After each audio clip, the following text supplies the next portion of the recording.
Samahan niyo ako ngayon kasi pupuntahan natin yung gumuhong 9-story na building. Hindi ko alam kung anong purpose noon. Siguro hotel or probably siguro hotel yun kasi malapit sa walking street eh.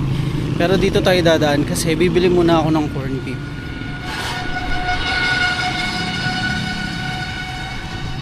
Ito yung usually kong dinadaanan kapag pupunta ako ng Robinsons Balibago. Pero ngayon dadaan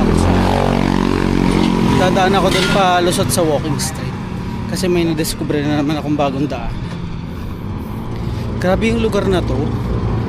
Gawa nga ng gagawin na siyang daanan ng train. Giniba na siya.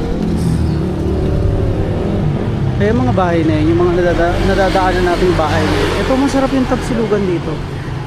Itong mga nadadaanan nating mga bahay na to, gigibain na to kasi gagawin na tong daanan ng tren. Ito siya. Ito yung Diamond, Santa Maria subdivision. Ang daming gigibain bahay dito.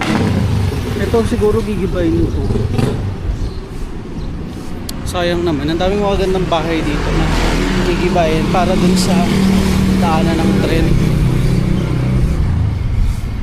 Pero anyway, ang daming nangyari. Ang daming nangyari kahapon. Buti na lang talaga nakabili na ako ng mga kailangan.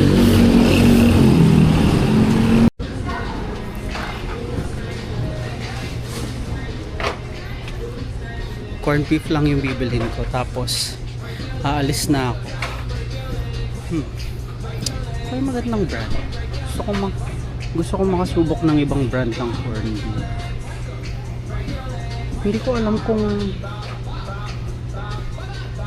nandito na tayo ngayon sa Balibago at malapit na tayo dun sa gumuhong building. Sisilipin natin yun kung ano ba talaga yung itsura. Sabi kasi nila marami daw na trap doon. So sisilipin natin. Siguro hindi ko sure kung tama ba yung numbers ko, pero 20 people yung na-trap. 20 people yung na-trap. Nandun pa rin sila hanggang ngayon.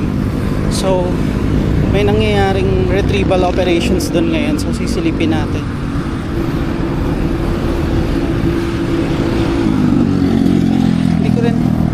Hindi ko rin sure kung naririnig nyo ako habang nakaulag ako, pero sana kasi sobrang lapit ko na sa camera.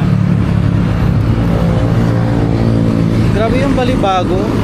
Sobrang daming sobrang daming nagbago rito sa Balibago. Nakabili na ako ng Nakabili na ako ng corned beef.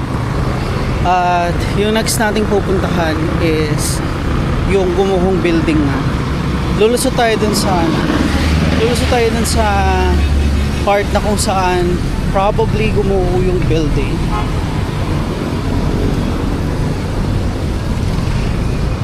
So let's give it a try. Titingnan natin kung ano yung mahanap natin doon.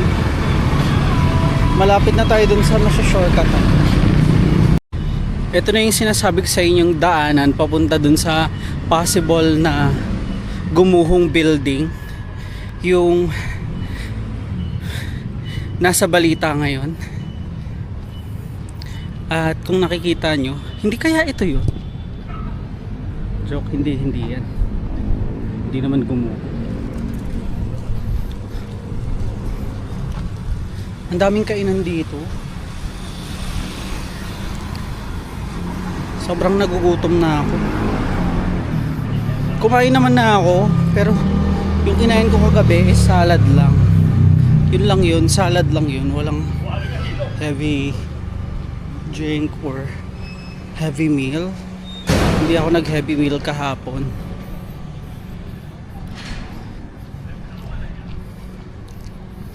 Pero pakiramdam ko, dito nga talaga yun. Kasi namumukhaan ko yung building.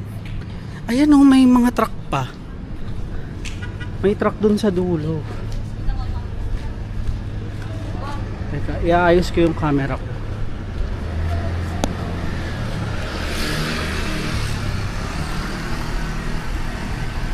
Ay, meron nga. May BFP nga, guys. Sobrang maka-guys naman. Kala mo naman talaga. Ang daming followers. Pero sisilipin natin. Sisilipin natin yung nangyari dun sa crash site, wreck site, wreckage. Basta ganun, di ko na alam kung anong tawag dun. Alam nyo ba, yung taas ng building na yan, ayan o. Ano yan? Tawag dito. Clouds. The clouds yung tawag dyan. Ano yan? Bar yan. Siguro kung meron kang 5,000, 6,000, pwede ka na dyan. Ito na. Hala, ito na nga yata siya. Sana makalusot ako.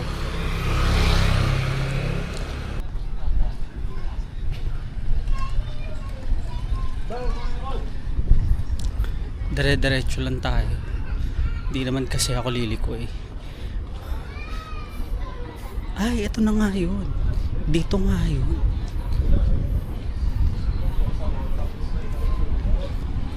May mga pulis eh.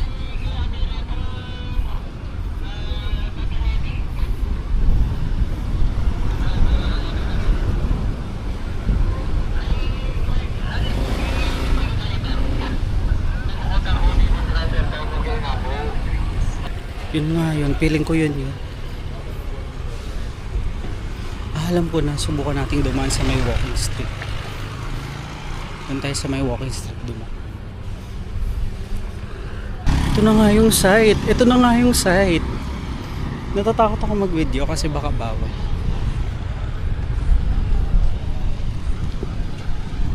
Pero ito na nga yun.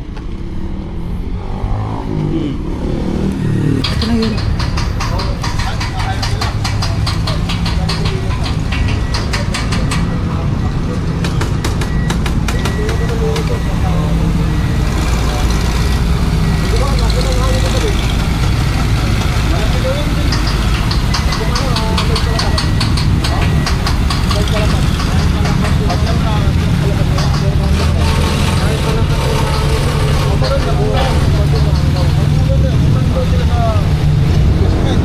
Hindi na pwedeng dumaan, para na siyang crime scene.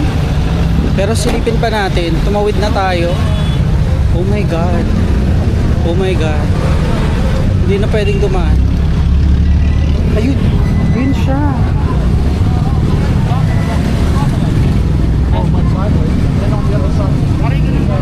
Bawal lang pumasok doon sa pinaka crash site. Ang dami na namin, ang daming tao.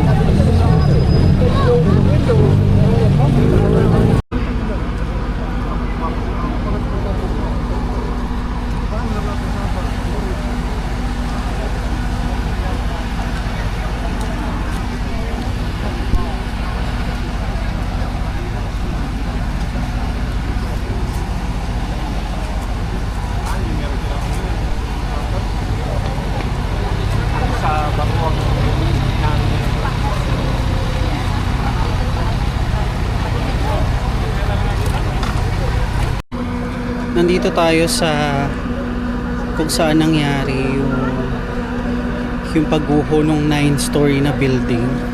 So may isang ambulansya lang nakalabas kanina, pero meron pang isang bagong ambulansya ngayon na probably merong laman. Hindi ko alam kung ilan yung laman na bangkay nun, pero nakakatakot kasi marami pa daw, marami pa silang hinahanap. May media, may mga medic, tuloy-tuloy yung pagpasok ng medic, at may mga pulis na nakaantabay kasi kailangan pa nilang makarecover.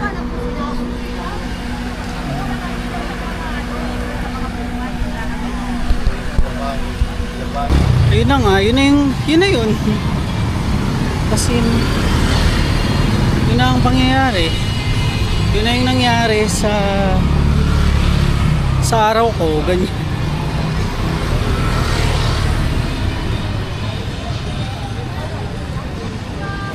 Mahirap makapasok dun sa site na kung saan yung alam mo yun, yung gusto mo talagang pumasok dun sa mismong site, bawal kasi nga may mga medics, may mga police, ganun.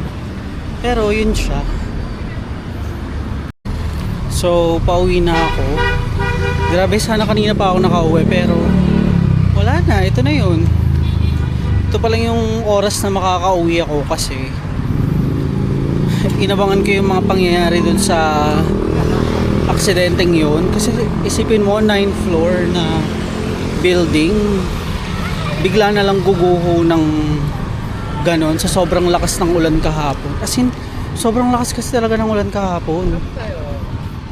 Tapos grabe, sa sobrang lakas ng ulan, ang daming nangyari.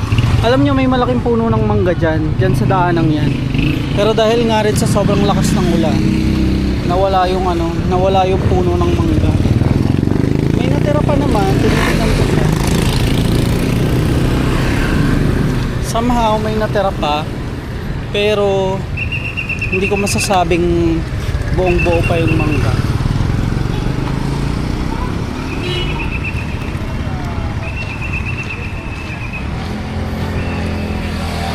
Grabe, ang daming ang daming namatay doon sa pagguho na yun. Mangilan-ngilan lang yung survivors. Kanina sabi ng police, magdala na tayo ng 8 body bag. Siguro hindi lang 8 yung nakuha doon, siguro mas higit pa sa 8 yung nakuha doon.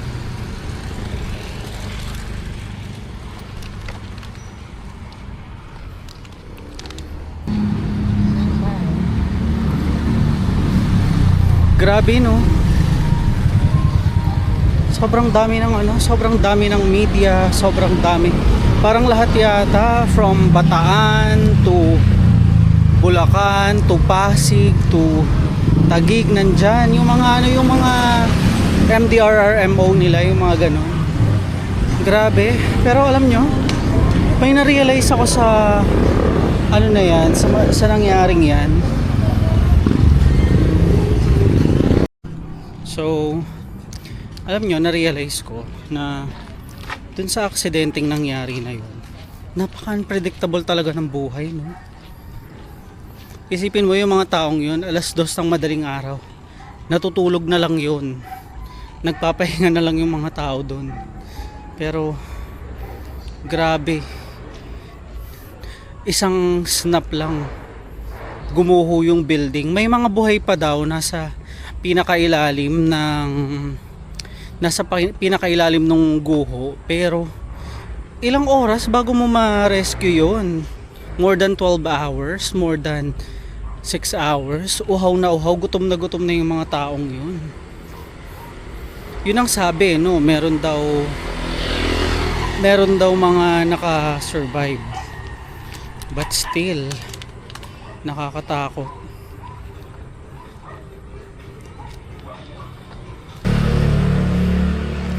Anyway, hindi ko alam kung kailan ko mapopost tong video na to.